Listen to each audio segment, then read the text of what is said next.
Hi, this is Jules from Roast My Pricing page here. Today, I would like to show you the roast of a pricing page from a SaaS business that has a usage-based pricing model. This is a pricing model that is more and more widespread out there, and I feel that this could provide a lot of value to give you some, insights about what works and what should be improved on a pricing page from a SaaS that has such a pricing model. And here in the wake of this video, we're going to take the example of Klaviyo, and let's jump right in. So let's start with the headline here.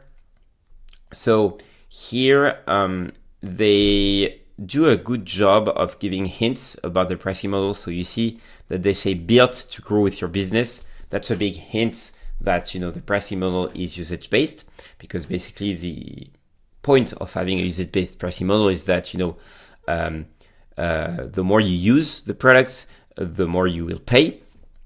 They do mention flexible and transparent pricing, which I think is not really useful. They should probably mention reassuring information like the starting for starting for free, because they have a freemium plan.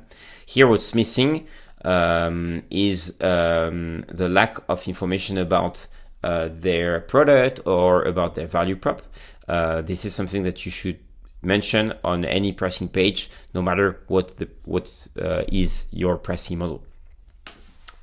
So if we go below the headline, we see that they're asking about your projected usage. So here they ask how many active profiles do I have, with a drop down where you can select the corresponding values. Here, what I see is that they have a lot of available values. That would be interesting to know why they decided to opt for so many price points. But maybe that has an impact. There's a concrete reason for that. But you have to acknowledge that it's can make it a bit difficult to actually opt for a specific a value when you are not exactly sure about the number of active profiles you have.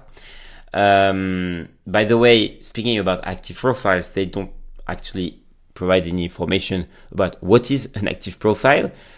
We can assume that it's related to your number of users in the database, or maybe your number of customers, but this is not precise enough. And the thing is that they are so precise with the values of the active profiles that you can choose, that it makes it really important to be very precise about what is exactly an active profile.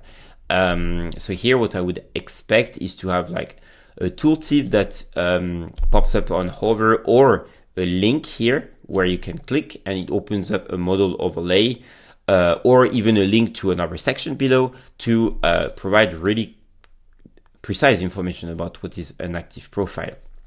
So here, I think that is something missing. So here we can see also that, obviously when you select the value, you have the corresponding price displayed below.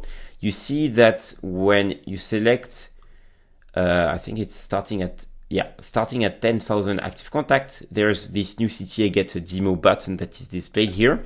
So interesting to see that they deem that starting at a given number of active profiles, it's worth having a sales from their team jump in and help them out and convince the customer to opt for such plan. So interesting to see this behavior, something that you can possibly take from if you have salespeople and enough salespeople in your company. But if not, I advise to simply keep a sign up button here. What I find misleading is the starting at mention. Generally, you would say starting at with the lowest price point, and then as you grow, as they see in the headline, the price increases. But it's a bit strange to still have this starting at mentioned, while selecting, thousands of active profiles. It makes you think whether, they're going to actually press you more, or is it linked to, I don't know, like the tax values, or is it linked to the currency? We're not exactly sure here, and I would actually remove that completely, basically, because that provides more fuzziness than anything else. What is also often interesting is to add the ability to switch between currencies.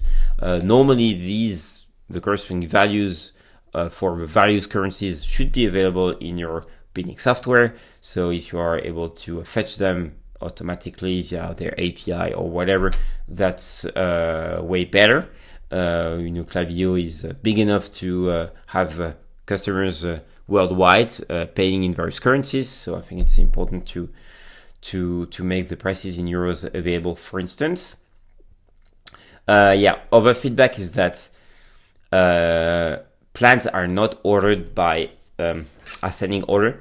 That would be interesting, again, to know why they decided to highlight the most expensive plan on the left, because the common practice is really to order the plans by ascending order of prices.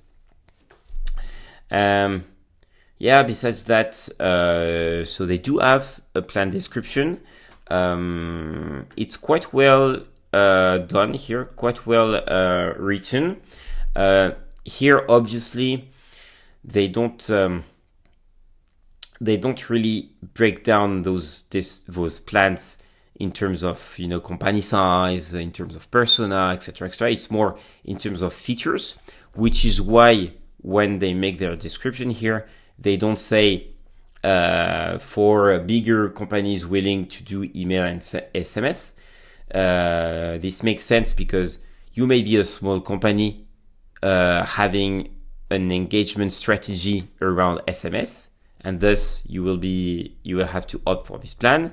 And you could be a very, a way bigger company that just doesn't want to do SMS, outreach and SMS engagement, and who would opt for another plan. So here, the interesting take is that you don't necessarily have to break down your plans in terms of persona, and thus you don't necessarily have to describe your plans in terms of persona. The only thing here that I would do is that I would put the plan description right below the plan name, because this is the combination of the plan name and the plan description that really creates, this anchor for the prospect coming to your pricing page. The price point, and also when you have this price point between the plan name and the plan description, it focuses the eye on the price point and not on the plan description. So you're likely to lose, the effect of the positive effect of having a clear description of your plans. And when you scroll down, you see that they added, also this drop down with the description of,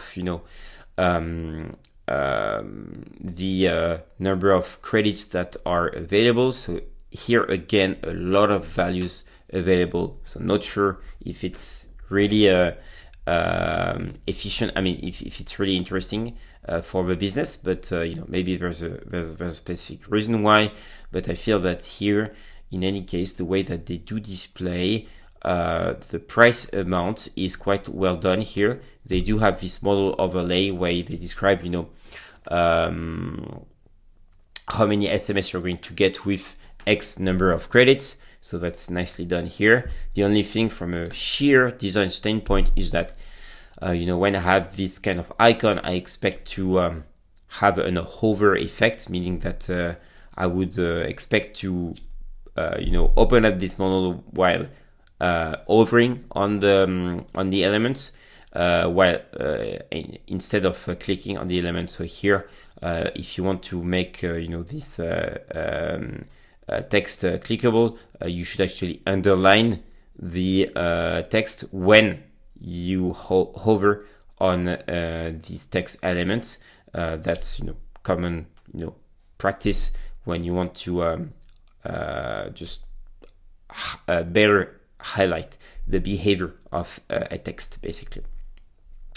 What I think is a bit missing is that they don't describe a lot of features inside the plan, inside the feature list.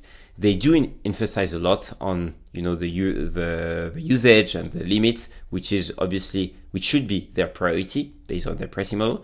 But this shouldn't prevent them from insisting on a few important features they do offer, and there may be also some differences between plans in terms of important features. I don't know for sure, but this could be something that you can add to the list here, even if it means having a link to a more comprehensive feature comparison table where you can see what are the various features available in the various plan. Here they have a CTA to a dedicated page, but it doesn't really redirect, from what I see, to a feature comparison table, which makes it really clear about what are the features available in each plan. Again, it's not because you have a usage-based pricing model that you should not have a feature comparison table. Generally, even if you have a pricing model that is essentially based around usage, you have some differences in terms of feature, access, etc. Notably, I don't know, for instance, features like security features, SSO, SML. These would be features available in the most expensive plans. Which makes it, and this kind of thing makes it really necessary to add a feature comparison table. Here they do replicate this table about the SMS credits and the MMS credits. Here, why not? I feel that it's well enough highlighted here, but if that's really something on which they have a lot of questions on inside their customer support tool, maybe that's why they insist on it. Here, what I feel is really not clear is that they seem to be mentioning two other products, Klaviyo CDP and Klaviyo Reviews, but it's like there's no other information about this product above, or at least I missed that. So not exactly sure what they want to do with those pricing here, basically. And here they do have also some social proof with those logos they do display here. It's a bit of a shame not to have really a carousel displaying way more logos. They have, as they say, 146k paying customers, so that would make sense to just add up at least dozens of those here, and possibly highlight them on top of the pricing page. That's always a very good practice, to add some social proof really on top. And the FAQ is, I feel, very difficult to read with this black background. Doesn't really make me want to read those, even though it seems like they answer to the majority of questions. And here they do seem to answer to the question that I had above, which is what is an active profile. But this comes really this is too hidden, basically. And also they say what is a profile, and they should be way more precise.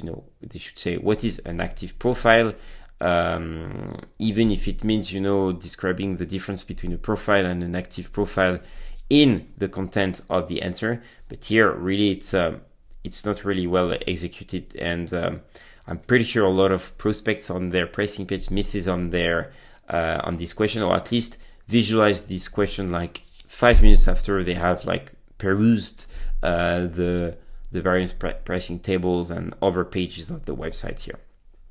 But besides that, they seem to answer to a lot of pricing questions that are reassuring, that can remove doubt for the prospect. So that's a very good thing.